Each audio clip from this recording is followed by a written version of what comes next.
You ever get that feeling, that little itch in the back of your mind that maybe you're not fully in the driver's seat of your own life? Well, today, we're opening up a playbook that most people don't even know exists. We're talking about dark psychology, the secret tactics people use to control and manipulate. So let me ask you something straight up. Think about the last big decision you made. Heck, even something as simple as what you're going to eat for dinner. Are you absolutely positive that choice was 100% yours? Or is it just possible that someone, somewhere, has already set the stage, kind of making you think you're in control? Let's pull back that curtain and see what's really going on behind the scenes. All right, so how does this whole game actually work? Well, the most basic tactic isn't about yelling or giving orders. No, it's way more subtle than that.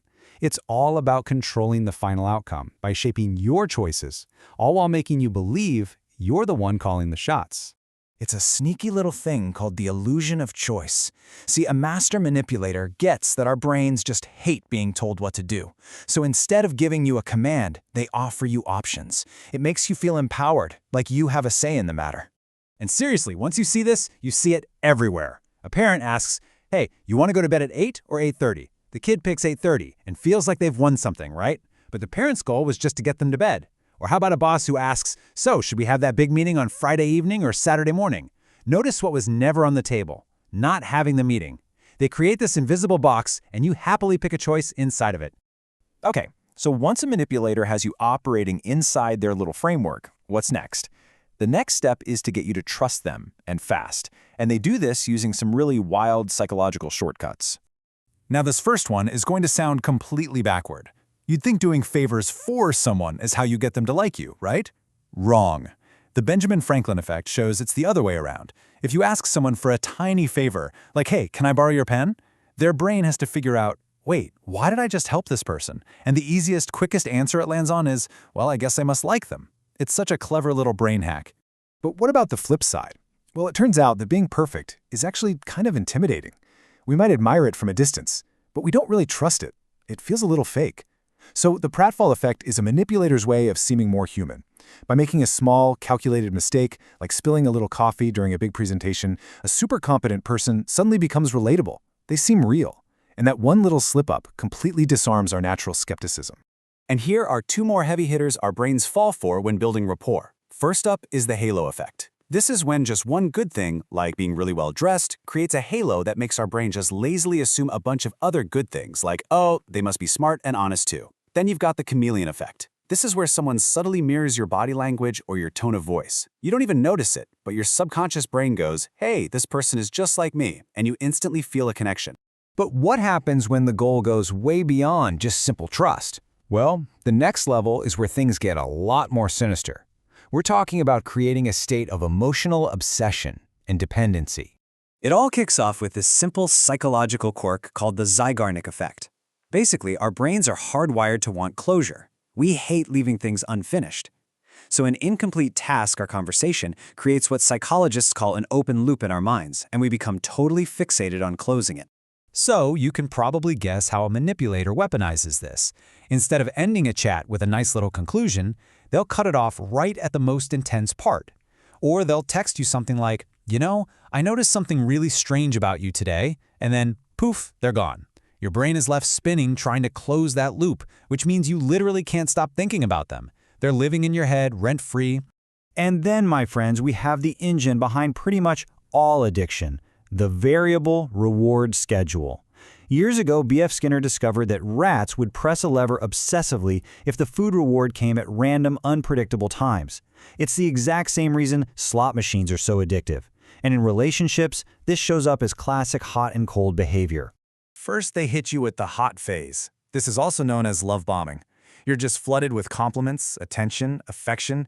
Your brain gets completely hooked on this massive dopamine hit. You feel like you're on top of the world. And then, this. Nothing. The texts stop, the calls stop, all that warmth turns to absolute ice, with no explanation. This sudden switch-up creates total confusion, self-doubt, and this obsessive craving to get that reward back. And just like that, the manipulator has complete control over your emotions. This leads us to the most direct and maybe the most dangerous form of manipulation there is: The goal here isn't just to play with your emotions, it's to actively twist and distort your entire perception of reality itself. You see, our brains are actually pretty bad at judging things in a vacuum.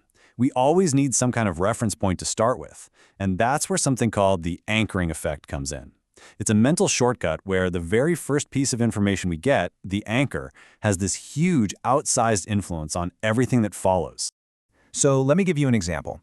Imagine your boss comes to you and asks you to work an extra 3 hours every single day for a month. I mean, it's a completely ridiculous request, right? You'd immediately say no.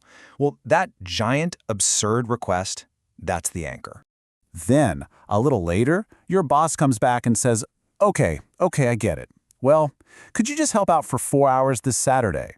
Now, compared to that first insane anchor, this new request sounds incredibly reasonable. It's a piece of cake. You actually feel relieved and you're happy to agree, never realizing that this was the real plan all along. And this kind of reality twisting usually comes in two main flavors. First, you have framing. This is all about how you present information. A doctor telling you a surgery has a 90% chance of survival feels amazing, but hearing it has a 10% chance of death is terrifying, even though it's the exact same fact. But then there's gaslighting, and this is a direct attack. When someone denies your reality by saying things like, "I never said that, you're just being crazy," they're trying to make you doubt your own memory, your own sanity. Okay, I know, this all sounds pretty bleak, but the entire reason for understanding this forbidden playbook isn't to learn how to use these tricks, it's to learn how to defend yourself against them. Think of this knowledge like a tool. A knife can be used to hurt someone, for sure, but a surgeon can also use that same knife to save a life.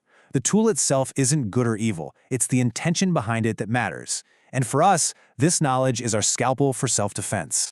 So here is your takeaway toolkit. Your number one defense is just pure awareness. Now that you can name these tactics, the illusion of choice, love bombing, anchoring, you can actually spot them in the wild. When someone gives you two options, always ask yourself, wait, is there a third choice they're not telling me about? Recognize that emotional roller coaster of hot and cold for what it is, and most importantly, trust your reality. When you know the rules of the game, it becomes a lot harder for someone else to play you. Because here's the beautiful thing. Once you can finally see the invisible strings that were trying to pull you, they lose all their power.